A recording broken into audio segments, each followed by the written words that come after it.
percent ang nakuwang trust rating ni Pangulong Duterte sa pinakabagong survey ng Pulse Asia. Sa survey na isinagawa mula July 2 hanggang July 8, wala pang 1% ng mga tinanong ang hindi undecided, ang hindi nagtitiwala, at 8% naman ang undecided. Ayon sa naturang survey, 62% ng mga respondent ang nagtitiwala kay pangalawang Pangulong Leni Robredo. 35% naman ang nagtitiwala kay Chief Justice Maria Lourdes Sereno.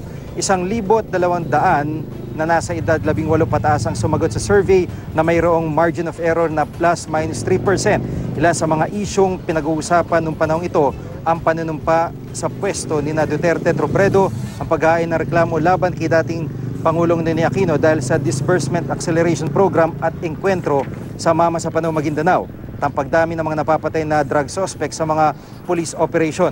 Nagpasalamat naman ang Malacanang sa malaking tiwala ng publiko kay Duterte. Paalala raw ito na nararamdaman na ng mga Pilipino ang gusto nilang pagbabago. Nagpasalamat din si Robredo sa kanyang mga taga-suporta sa pamamagitan ng Twitter.